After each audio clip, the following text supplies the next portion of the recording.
Welcome to Musicians versus the World, the podcast where we explore aspects of music and musician life that may not have been covered in music school.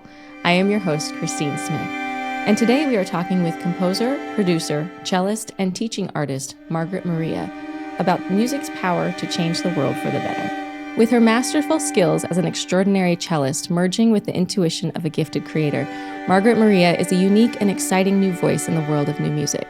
Her compositional talents have been described by her colleagues as an unstoppable force of nature, seamless in its complete unification of technical and subconscious realms.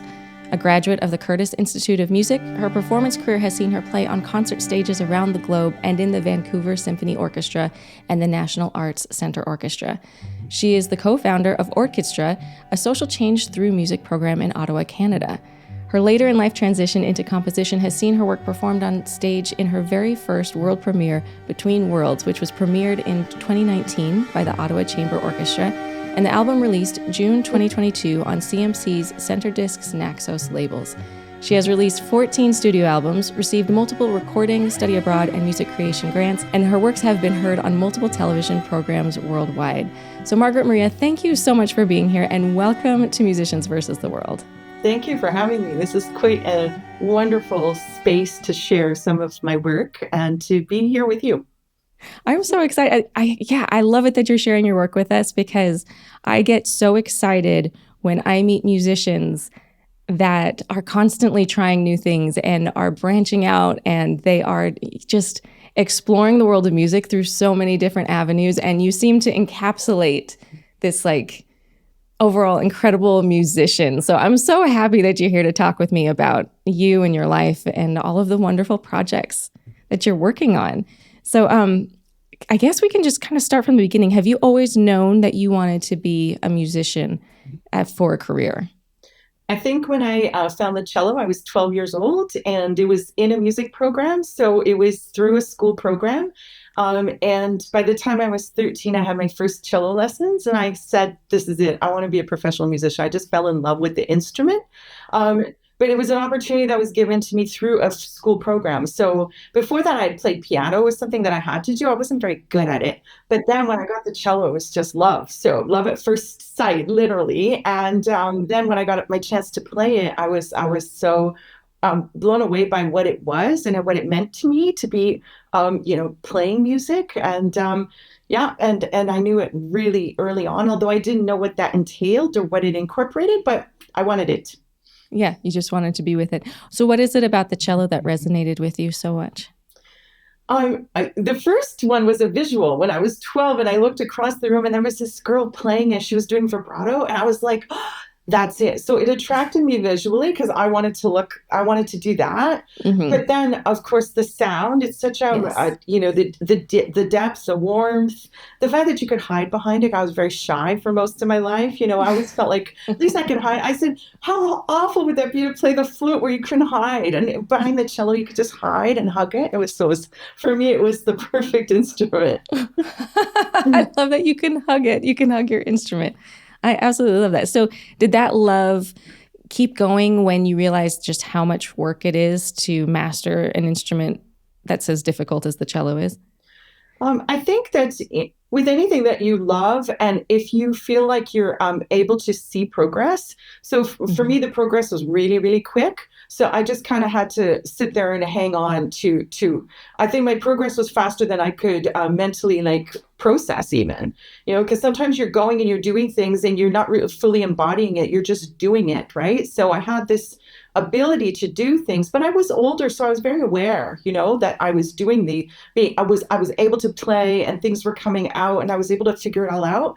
But I was also aware that, I was just wondering where it was coming from. So it was kind of a strange feeling. Well, and then you ended up at the Curtis Institute of Music. That is incredible. So what was your experience there? Did you feel like it opened a world to you that you never knew? Did that change your life at all? Or was it just kind of a continuation of that love that you already had? I think it was definitely a continuation because, through my I went to the School of the Arts here in Etobicoke in Toronto. So that was only for 3 years. I was 16 by the time I was at U of T for my first year of music. And then I had some setbacks too in the process too. I had tendonitis. I was off for almost a year, but then you come back, you kind of find that this is my path. And so I just kept going. And I did get into Curtis. And at Curtis, people were like, they're fearless, and I think I learned that idea that you can be fearless too. There was no such thing as difficult music. Everybody just was there to play and share. The level was really high, so that was kind of like a stepping stone for me. And as soon as I did my 2 years there, I got a professional job. So I was in the Vancouver Symphony right away. And then I moved to the National Arts Centre Orchestra. So I had this professional career, which was very, very focused on perfectionism and achieving those goals and being really, really focused in, and the amount of practice. So yeah, so I did that whole journey. But then I realized, okay, once you've made this journey, what comes next? Now, for me, it's always the question of what comes next. And I met Tina Fedeschi, a friend of mine, which is another co-founder, because I co-founded OrKidstra, a not-for-profit foundation in Ottawa, and we teach kids from underserved areas, and we give them musical instruments. And I'm one of the conductors, so I conduct the full orchestra, which I love doing. And I guess that goes back to the fact that if I hadn't found the cello in a music program when I was 12, I wouldn't be here today.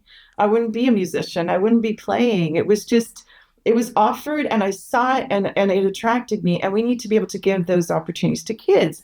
And the more and more the world is changing, the kids are getting less and less opportunities like these type of music programs. Like I know in Ottawa specifically, there's very few instrumental programs around for kids that are younger. And we want the kids, singing and playing and then getting their instruments around the age of 9, 10, so that they're playing. And the schools don't provide that. It's expensive, first of all, but also, we have teaching artists who are really dedicated, and that also plays a part of it, right? Okay, so the kids join this program when they're younger. You're saying, yes, and they start with singing when they're younger, yeah, and then they stay with us until they graduate high school, and then come back and mentor with us. So hopefully we never get them. It's a kind of a family environment. So it's a beautiful sense of belonging and music making. So what made you decide to start this? I mean, I know that you say that there's that connection because you started in a program, but wanting to give back to the community and then actually starting a program, there is a lot of steps in between there. How did this all come about? I think playing professionally for so long, it's that moment, is this all there is, and I love playing. I loved playing in the orchestra. So I'm searching for more as you keep searching in your life to make some kind of impact. I had 2 kids myself, and they were really little when OrKidstra started percolating. We started in 2007. And the idea of giving back, it was just a very powerful sense that I have to. I've always been a teacher as well, teaching cello and teaching students. So this was just a natural way. I have to do something. And it's almost like that internal drive, like the internal drive for me to create music. It just keeps coming. So it's an internal drive for me to create, but also to give back and do something. Yeah.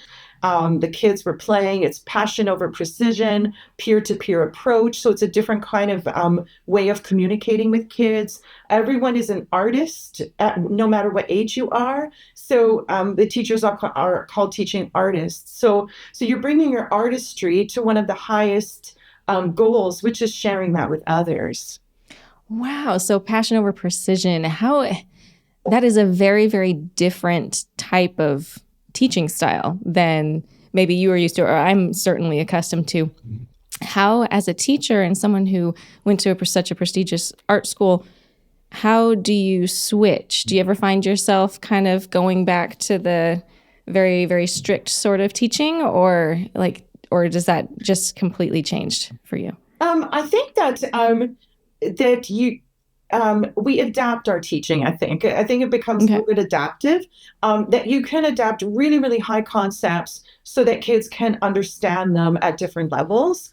Yeah. And yes, I think in this program you have two goals: is to create, musicianship and excellence. But we also have the other goal of the social development program. So Gotcha. sometimes, the excellence of the human being and the human interactions and the caring and the community is just as strong as the musical ones. So I think you have to kind of jump back and forth and straddle those two things, and based on what's in front of you. Some kids are coming in and they're hungry, or they've had difficulty in school, or they have difficult family situations. So you try to give them what you can give them in that kind of approach, which is I will jump to something, because there's a new organization that's out there that's trying to create a common language between all these programs in the world right now.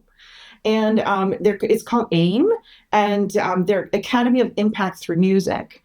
So without being too crazy here, they have 5 pillars, which every program of this sort exhibits and has. Okay. And if you cover these 5 things, you are creating social change, or able to create social change through music. And these 5 things are the holistic development. So if you're incorporating some of that into your program, getting the intrinsic motivation of the child and the kids that are around you.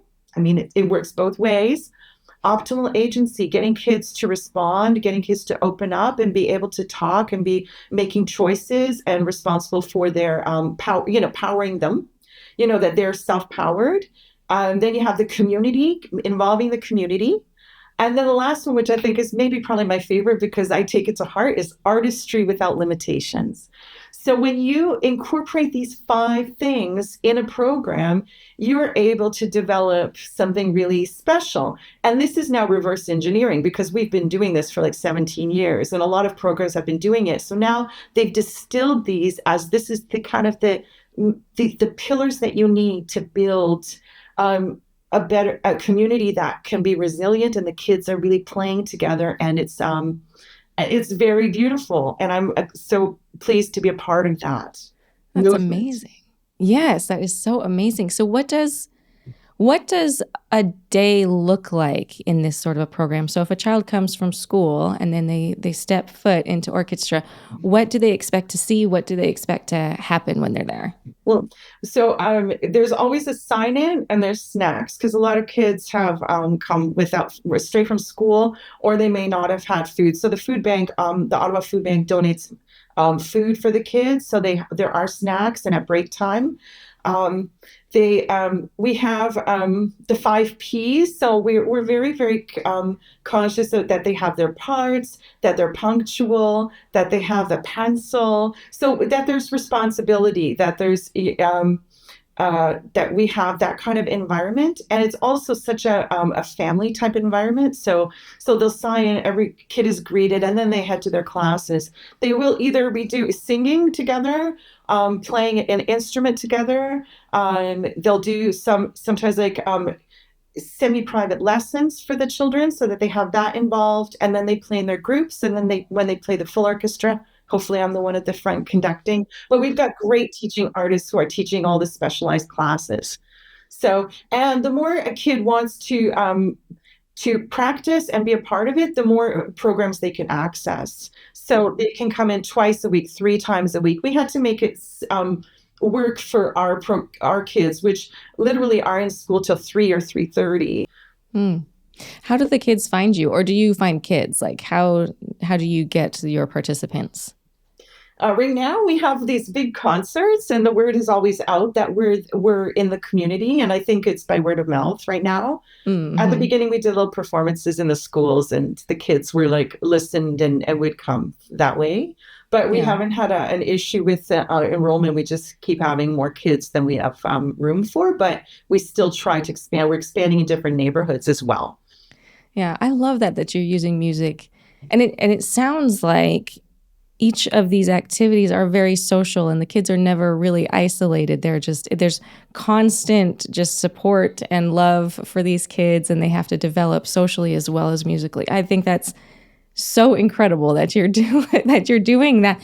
So now that's what a student's day is. What is your day like as the co-founder of this? I do a lot of traveling between Ottawa and Toronto, and So I come in on the days that I do come in for OrKidstra, it's every other week. I go to Ottawa and I work with my own students, but I'm in OrKidstra. I just show up and grab my binder, say hi to the kids, and then we just start rehearsing and playing music together. Oh, that's amazing. That must be just so much fun. What a great opportunity that you've made for yourself there. That's so incredible. So when they're finished with this, what is like the ultimate goal of OrKidstra? That the children, first of all, belong. They find a place where music and belonging are the same. Because when I go there, I feel like I belong. It's a place where I want to be, and I want to be around the kids, and I want to be working with them, because it's just it's like a family. It's like my family. It's like a second family to me. So I feel like I want the kids to also feel that, and they do. The music has brought together literally kids from all different backgrounds, and and also we've also tried to take the social structures away. So they've played for the prime minister, they've played for the mayor. These kids have been, they play at the Juno Awards. Like, we're trying to create this a very, very fluid, I like using that word, fluid kind of, that the kids don't feel like that they actually feel comfortable in different rooms. We've changed the social structure that, we have members from the National Arts Centre Orchestra come in and play during the concerts. We try to kind of make it that the kids are part of this society, and that their voice matters. And I think when we're younger, and through my generation, we would see your voice doesn't matter. And I think, I've been creating music so that I can show what my voice is without actually having to speak. Now I actually have to speak. But the music speaks for itself. So I guess we want the kids to, all the benefits and skills of playing an instrument. But the idea that we're creating an ideal society, or a society which is based on music and peace. And for me, this idea that, and I don't say it lightly, music can change the world. For me, it's a reality. I see it and I believe it so deeply. And I have proof. And I keep telling people, I have proof. Just come look at this. Just watch the kids. Watch what you can do. If you put those 5 pillars together and you give these kids these type of opportunities, you change their trajectories, and you change how they see the world, and it changes how they see their neighbor. And for me, that is it means everything to be able to do that and to contribute to that. And I think on a personal level too, the world is such a messy place. But if we did it this way, it would solve so many things. How do you blend different people together, and it's okay. I mean, an orchestra is also a representation of the Canadian kind of mosaic, or where we have a huge, it's like literally mixing everyone together, and then just let them play music together. Let them find the fact that we are, have this commonality, which is a human need to be together and have a peaceful society, peaceful and loving way of interacting with one another. And there's such a deep respect for one another. We wrote these 10 leading notes. There are regulations, rules and regulations. But the first one is together we build respect. And the very last one is excellence is a habit, practice daily. So we're trying to, get all of the ideas of what it means to, and I always want to make the world a better place, either through sharing my music or creating incredible music that, puts out positive energy, or just working with kids and seeing this type of thing flourish while we're bombing each other in other parts of the world, and flourishing here means that we can flourish everywhere if we choose it, right? So there is a way, and I found a way, and I want to raise awareness for that way. Well, and you have definitely raised so much awareness. Now, you said that you have some graduates that come back and mentor. What sort of, have you heard from them? What sort of impact has this made on their lives? Yeah, so I just had lunch with one of the cellists who had started right at the beginning of our program, and he came from a refugee camp on the Burmese refugee camp. He came over with his family, to like, it was during the winter time too. And a few weeks after his arrival here, he had a cello on his back and he started playing music. He's now, he's about 25 years old, and he is doing his master's in a university in the States. And he coaches volleyball, and he comes back and he visits us all the time. And he comes back, and a lot of these kids also come and bring their instruments and play along in the concerts. So it's like, it's having these kind of, we call them OrKidstra because they've graduated, they're older and they come back, but they're there, and the kids come back and we get to see them, either they're mentoring back, and if some of them have gone into music and then they come back, we've got university programs for the kids to come back to mentor with us. So it's a beautiful kind of cycle, which I imagined, okay, let's make this cycle where it's a cycle of belonging. So, and everybody feels comfortable there. So it's, and me, where I feel really uncomfortable in the world, I feel comfortable there. So. Yeah. Oh, that's beautiful. And it's just this snowball effect. And yes, they'll probably go on and pay it forward just like you have. And then before you know it. And that is how music can really change the world. Speaking of which, you are practicing what you preach, and you have done a musical collaboration literally about music changing the world. Do you want to talk about that a little bit? Yeah. So I wrote a song called Music Can Change the World with my friend. His name is Treson, and he's a soul reggae singer. And we met at a birthday party last year, and it was like, we said, okay, we should do something together. I'm like, yeah, let's do something together. And for me, I'm like kind of I love this synergy of trying to challenge myself into different genres, because again, I feel I'm genre fluid. So, and I think in this case, I'm always searching for the next sound or something. What can my music sound like, or what else can I write? Pushing my own sonic boundaries, right? Mm-hmm. So we basically just started, I started listening to a lot of reggae music and thinking, okay, what can I do? What would our music sound like? Like, that's interesting thing. It's like, what would our music sound like? If you put this together, what is it?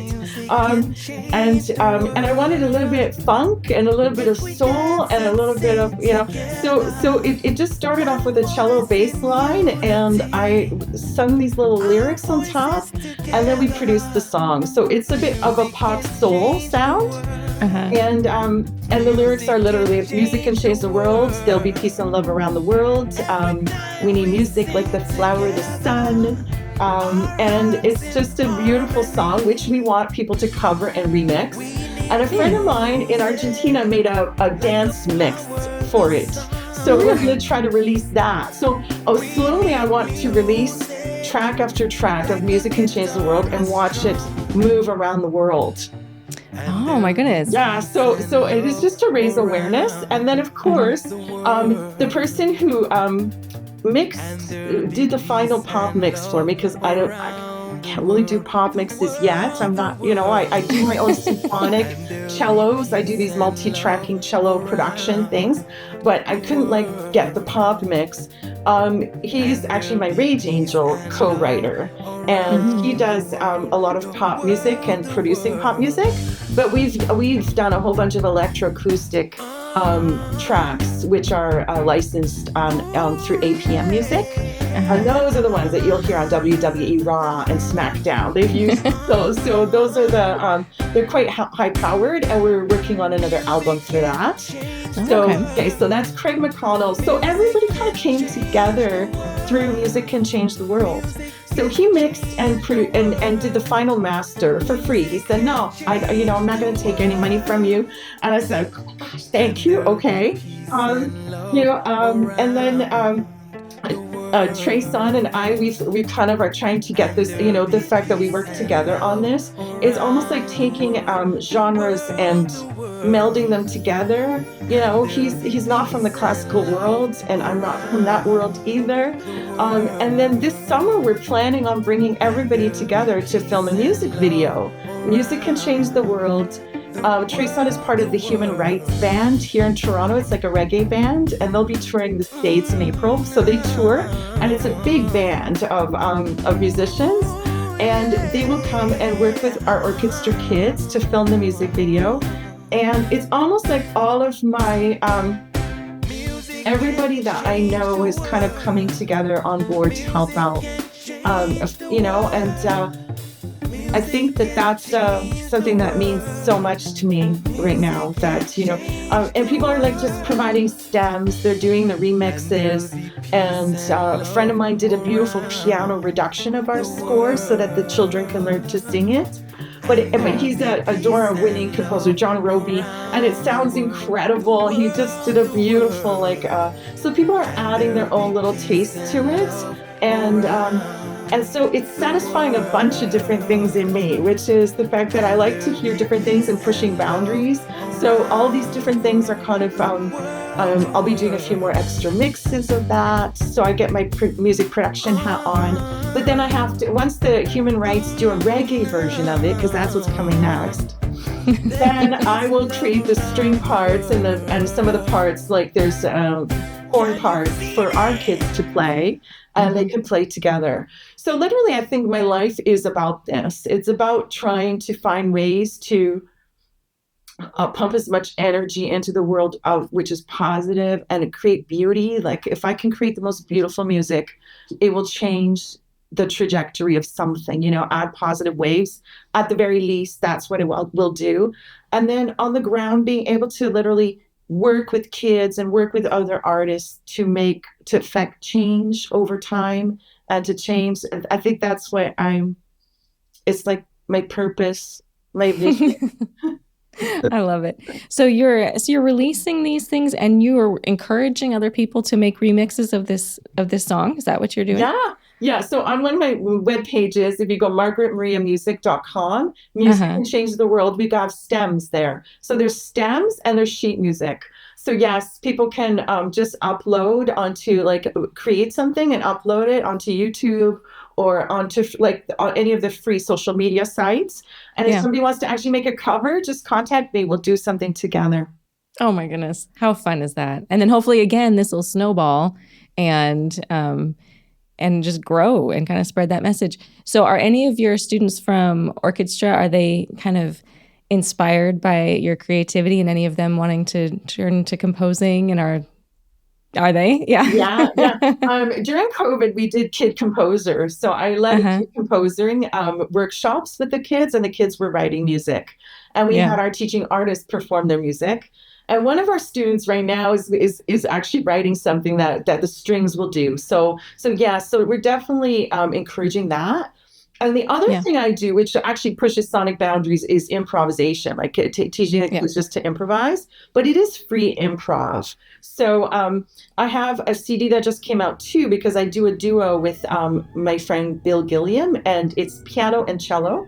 And we're called Marbilia. And I've played in public. I've sat there with no music, and we just create music on the spot. Wow. And I love that. That's kind of the only music I'll play in public. Really? Yeah, well, because most of the time I'm busy producing music or teaching. And it is something where I've kind of lost touch a little bit with the idea of performing other people's music, because there's so much stuff that's coming through me. So I just kind of focus on the things and there's always has to be new music for me. So I always have to create something new. I'm writing for string quartet, harp, and voice. So that's for next year. I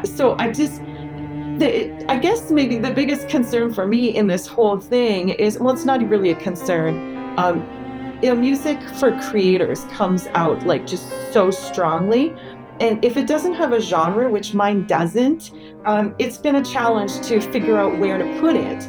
And that's okay, because I think I put it in synergies with other people. I think it finds new creations, and it finds new ways of being created.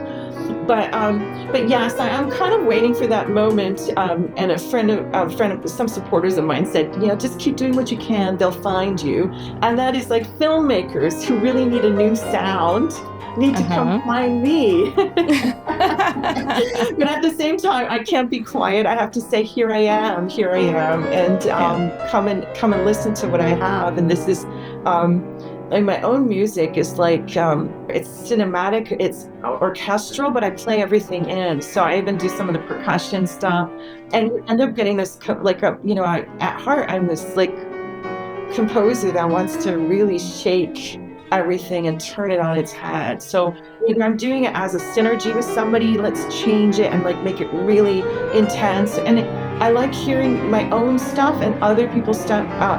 All this music that's being created is different. Like it doesn't sound like anything else. And that's like wonderful. But it's not wonderful when you go down and you're looking for what genre you're going to release your music on, and there is nothing there. Because it isn't, it has a classical element, but it isn't fully classical. It has a cinematic element, but it's not really linked to a film yet.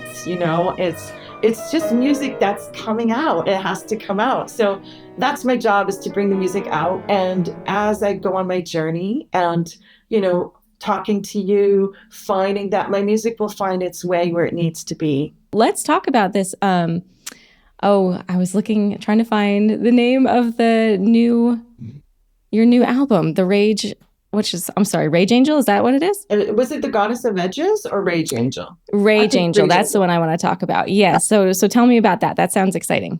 Okay, so Rage Angel is with my friend Craig McConnell, and what we do is we volley tracks back and forth, which is really exciting.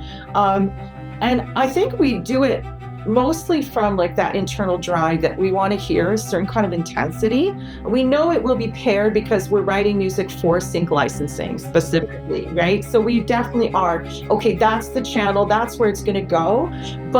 But artistically, we never scrimp. So it's almost like, what gets us going, what kind of is driving it, and trying to find different ways of expressing our intensity, because it is really some of the most intense music that's out there. But it also, because it's electronics and Moog synthesizers, but it also has my cello playing in it. So you hear like cellos, like lots of cellos, but you also hear like the electronic synth production behind it. Mm-hmm. So it's really kind of slick, and we just have a great time making it. And it is finding its way into film and TV.